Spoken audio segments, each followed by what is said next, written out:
Hey guys, today we are going to read more Callie. Callie. I am British. So guys, I am really not British. So guys, let's get started. Let me stop that, boys. Okay guys, hey guys, today we are going to read more Callie. So, we are going to read the kitty corner where kitties get the love they need. I'd rather get a puppy. So, but I like these series pretty far. And so, guys, we are going to get back with Buddy soon.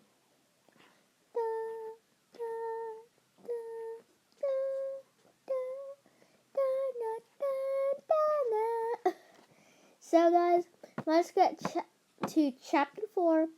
And we are going to read 19 pages, which is 2 chapters. Or I am going to do 20-something pages. So, guys, let's get started. Chapter 4. Maybe she's under a different car, Mia said. Hopefully, Mia and Dad had already looked around the cash can, trash, and recycling cans. Now they were searching under the cars parked in front of their house. Michael stood back and watched the sidewalk and the street. Mia and had asked him to do that in case Callie scampered away without her noticing. Okay, let's think about this. Dad put his hand on Mia's shoulder. She can't be too badly hurt or else she would still be close. Maybe the cut on her paw isn't bad as you think. Mia wanted to believe her dad, but she still wished they could find the kitten. She headed toward a boxy station wagon and knelt down. Here, girl, she said softly. Here, Callie. Mia, we've looked under every car. Dad checked his watch. It's getting late. You and Michael have to go back in and get ready for bed. Cats are very resourceful. They know how to take care of themselves. I'm sure Callie will be okay. But we can't just leave her out there, Mia said. If she's hurt, she won't be able to catch dinner. Mia knew that stray cats had to hunt their food, just like the great cats in the wild. Dad took a deep breath and pushed his hands into his sweatshirt pockets. How about if we buy some cat food at Mr. Lee's? We can put it out by the trash cans. Would that help you feel better? He asked. Yes. Mia gave her dad a small smile. Dad reached out for Mia's hand and wrapped his other arm around Michael's shoulders. As they walked down the street, Mia liked going to Mr. Lee's mini market. It was around the corner in the middle of the block. The tiny, narrow store carried everything from fresh vegetables to boxes of macaroni cheese to mouse traps, all stacked on floor to ceiling shelves. Mr. Lee even had fancy ice cream bars in the freezer case by the cash register. Mr. Lee adjusted his wire-rimmed glasses and looked up from his paperwork as they walked into the store. Hello, he said with a smile. Mia liked the way he always said his greeting twice. How are you, Batali family? We're fine, Dad answered with a smile. We're going to buy cat food, Mia blurted out. She surprised herself. Somehow she didn't feel as shy as usual. If she really wanted to help Callie, she needed to speak up. Mr. Lee nodded.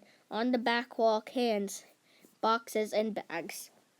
Mia headed straight to the back of the store and looked at all the fancy colored labels on the cans. Turkey, chicken, salmon. Ooh, salmon.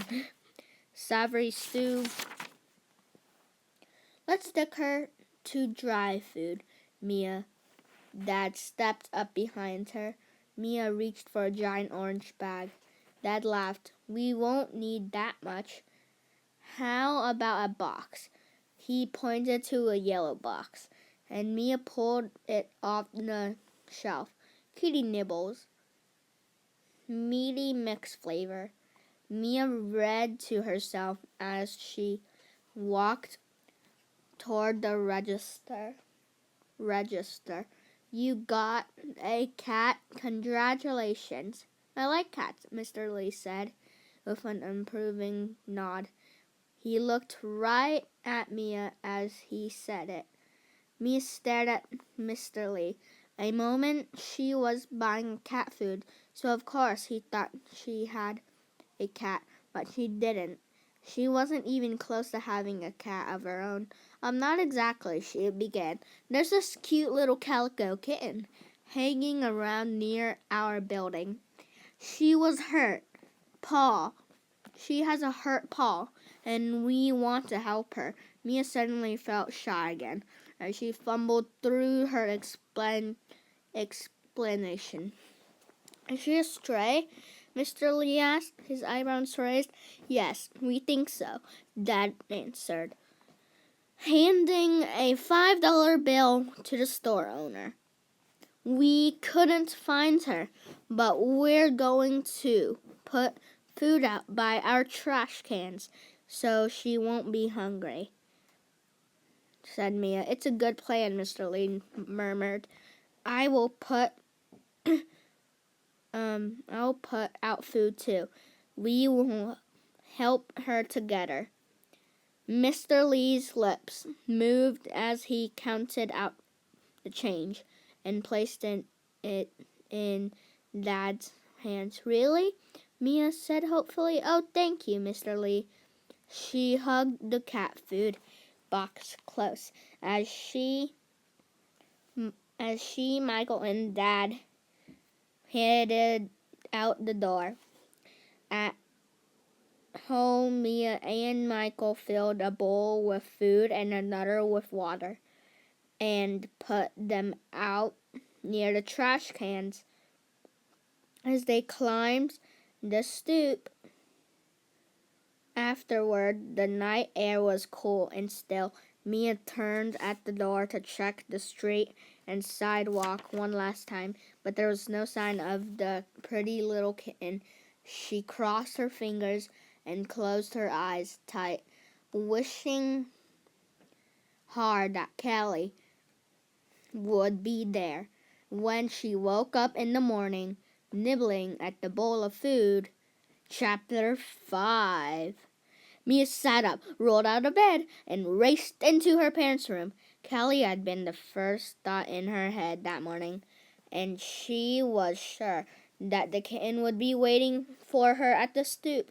She pushed past the ficus tree and the curtains and pressed her face to the window, looking down. Mia could see that the cat food bowl was empty, but there was no sign of Callie. She ate it! Mia called out. Callie ate the food! She must be out there. Both her parents grumbled. They squinted at her, trying to block out the sun pouring through the open curtain. I'm going outside. Mia rushed out of the No, you are not, Mom called. Come talk to me first, Mia. Mia knew that tone. Her mom did not use it often, but it meant business.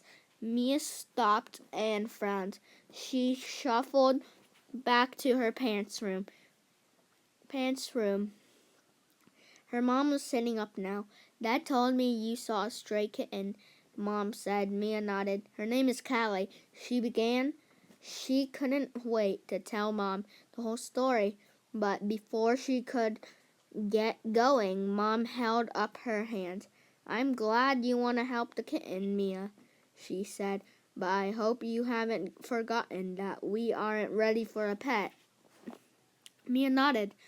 I know. You want to go outside, but it's a school day.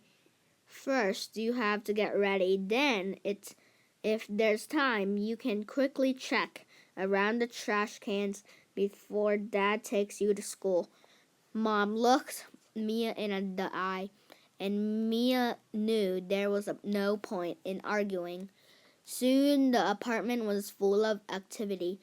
Dad made coffee, Mom toasted bagels and cut fruit, and Mia and Michael swapped places in the bathroom as they dressed, washing their hands and brushed their teeth and hair. What? Mia got so caught up in the flurry of the daily routine that she almost forgot about Callie until the doorbell rang. Who could that be? Mom asked. Mia fumbled with the strap of her shoe as she watched Mom stride the door. No one came by this early. Mia felt her heart start to beat faster. She forced her heel into the other shoe, grabbed her backpack, and followed Mom out of the apartment and into the hallway. She could see someone through the lace curtains on the building door as Mom started to open it. Hello, Mr. Lee. Hello, Mr. Lee, Mom said. How are you doing this morning?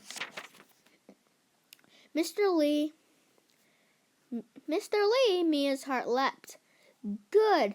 It's a good morning, Mr. Lee said. Oh, you have the kitten. Mom sounded a little surprised. The kitten! Mia dropped her backpack and pushed her way past the partly open door.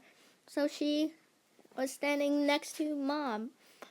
She looked up at Mr. Lee and saw the little calico kitten cradled in his arms. Mr. Lee had found Callie. A buzz of excitement filled Mia's ears. Mom and Mr. Lee were talking, but Mia didn't pay attention. She just stared at the kitten. The calico looked small in Mr. Lee's arm. She kept moving around, and Mia could see that Mr. Lee had to hold on tight so the kitten wouldn't jump down. Mia felt Mom's hand on her shoulder. Yes, Mia was very worried about the kitten. She thought there was a cut on her leg, right, Mia? Mia pulled her gaze away from the kitten to look up at her mom. She nodded on her paws, she said. Then she turned back to Mr. Lee. And Callie, the cut looks painful. A vet should check it. I think, Mr. Lee said. He started to hand Callie to Mom. The kitten's legs dangled in the air, and Mia could see her little curled paws poking out of the 3 pink padded paws. The cut paw was still brown with blood. Mom reached out to take the kitten. Mia watched as Mom placed one hand under Callie's chest and cradled her hindquarters in the other. Callie instantly cuddled against Mom. Yes, we'll take her to the vet, Mom said to Mr. Lee. We'll let you know how she is. Thank you for bringing her to us. Yes. Mr. Lee gave a slight bow. He smiled down at Mia. then walked down the stairs and toward his store. By then, Dad and Michael had come to the door. "Oh, she's cute," Dad said, reaching out to pet the kitten and Wiggly. Mom added, tightening her grip on Callie. Everyone started at the little kitten as Mom reported what Mr. Lee had told her. He had put food just outside the market door. Then he left at night, and Callie was sitting next to the bowl. When he came back in the morning, Callie had stayed with him inside the market until he was able to take a break and bring her to the Batali's house. Mia was right. She finished. She does have a cut on one of her front paws. It looks like a kind of deep. When Mom gave the hurt paw a gentle squeeze, Callie mewed and pulled it away. "We have to take her to the vet," Mia said. "Dr. Bulford will know what to do." "We should call her right now. We have to get 2 kids off to school right now," Mom corrected her. "I'll call Dr. Bulford after you all leave and make an appointment for right after you get out of school, so we can all go together." Mia frowned. Why did she have to go to school today? She wanted to stay with Callie and play with her. She wanted to take her to the vet right away. She wanted to stamp her feet and shout out, "Callie needs me!" But she knew what Mom would say. Acting out was not the way to get what you wanted. Mia took a deep breath. "At least you wanted," Mia took a deep breath. "At least." Callie was safe at their house for now. And after school, they would take her to Dr. Bulford's. "Can I at least hold her first?" Mia asked. Mom hesitated. "Okay, but just for a minute. You don't want to be late." Mom held the kitten, and Mia cradled her carefully. Callie's colorful coat was soft, and she felt small under all that fur. She hardly weighed a thing. "Hey, Callie," Mia said gently. "We looked everywhere for you." The kitten gave 3 quick meows as she glanced around the hallway, her golden eyes big and bright. "Are you scared? Don't worry. We're going to take good care of you. We'll make sure you get all better." Mia stroked the kitten under her chin, and Callie closed her eyes and started to purr. Mia could see her nostrils twitch as she sniffed. What did the kitten smell? What was she thinking? "Where am I? This is a new place. It looks new and it smells new. And there are so many people. I like people and I love to be petted. This girl is good at petting. But right now I want to be investigating. I want to investigate this place.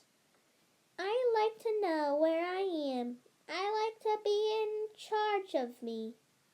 The kitten wriggled around Mia's arms. Okay, Mom said, it's time for you all to leave. And for me to figure out just what we're going to do with this cute, squirmy little cat. I guess I'll have to go down to Mr. Lee's and get a litter box for one thing. She took Callie away from Mia, trading the kitten for a purple backpack. Okay, Mia, Dad said. Let's go. Mia felt his hands on her back, directing her to the door. Michael was already waiting at the bottom of the stoop. Just as she was about to take a step down, Mia whirled around. Goodbye, Callie, Mia called. You be good for Mom. And I'll see you after school, I promise.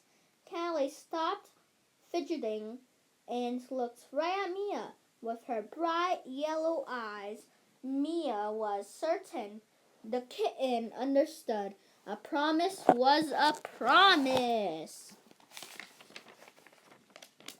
Chapter 6. All day at... Okay, guys, I'm going to look how much pages this is. 2, 4, 6, 8, 9. So, guys, I'm just going to read more. All day at school, Mia watched the hands on the big round clock above the classroom door. It felt like weeks before she was racing out of the school's double doors to search for her mom on the corner. For her mom on the corner where they usually met. When she first spotted Mom, Mia could see Callie had been picturing Mom holding the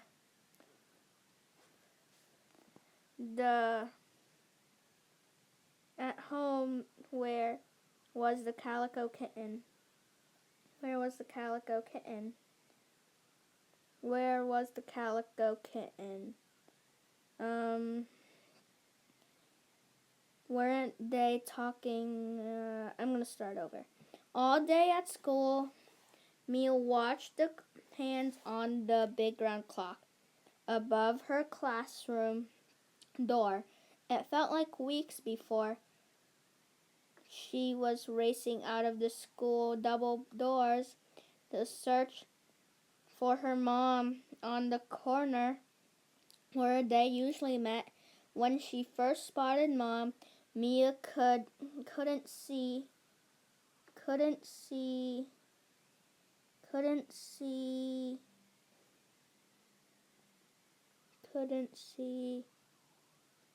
Calico Kitten. Weren't they taking her to the vet? When she looked closer, Mia noticed a cloth pet carrier strapped across Mom's shoulder. Mia leaped down the stairs, pushed her way through the crowd of kids, and raced up to Mom. Hi, Mom. Mia bent down to see through the mesh windows of the carrier. Hi, Callie. The kitten was huddled in the corner of the car. Guys, I should just end right here because something like a string is like stuck to my shirt and it won't end. So guys, bye.